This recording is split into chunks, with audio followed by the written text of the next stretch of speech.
जर मनोज दादाचा लहान भाऊ जर एवढा मोठा झाला असेल, आज एक लिस्टेड कंपनी चालवत असेल, आर्थिकदृष्ट्या प्रबळ असेल, तो दादाच्या आव्हानाला मागणीला मान करून इकडे येऊन त्यांच्याशी बोलत असेल, तर मला वाटतं मनोज दादा हाके साहेबांचं मला नाव माहीत नाही, हाके साहेबांना यावरती कुठलंही पोटशुडोल होण्याचं कारण नाही. आम्ही समाजासाठी करतोय. मी मगाशी म्हटलं जातीसाठी माती खायला तयार आहे. मी समाजासाठी लढतोय. हाके साहेबांचा पण कुठला गैरसमज असेल त्यांनी मला बोलवलं, त्यांचाही गैरसमज मी दूर करीन. पण माझ्या समाजाच्या संघर्षात, समाजाच्या आंदोलनात, समाजाच्या विषयात दादांबरोबर उभं राहून दादांचं जे मनामधलं जे दुःख आहे किंबहुना त्यांचे जे विषय आहेत ते पूर्ण करण्यासाठी मी काम करीन. त्यामुळे हाके साहेबांनी देखील त्याचा गैरसमज करू नये, माझी त्यांना विनंती आहे.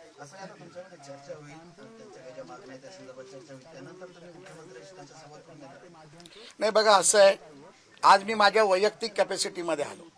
दादांशी मला वाटतं की अनेक वेळा संवाद मुख्यमंत्र्यांशी झालेले आहेत की माझ्या फोनमुळे काय दादांचा संवाद होणार आहे असं नाही. दादांनी फोन केला तर स्वतः देखील मुख्यमंत्री बोलू शकतात, एवढा मोठा दादा आहे.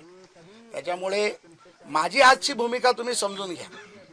जो सन्मान मला दादांनी दिला, आज त्या सन्मानामुळे या राज्यातल्या मराठा समाजाला प्रसाद लाडबद्दल पण एक छोटा आदर निर्माण झाला की मनोज दादांनी प्रसाद दादाला बोलवलं. तर माझं देखील आज कर्तव्य आहे की माझ्या वैयक्तिक पातळीवरती मग मी कोणाशी बोलावा हा निर्णय मी घेईन. चर्चा करीन. दादा मला जे 2-3 लोक संपर्कासाठी देतील त्यांच्याशी मी बोलीन आणि निश्चितपणे दादांचा सन्मान राहील आणि समाजाचं काम होईल यासाठी मी प्रयत्न करेन.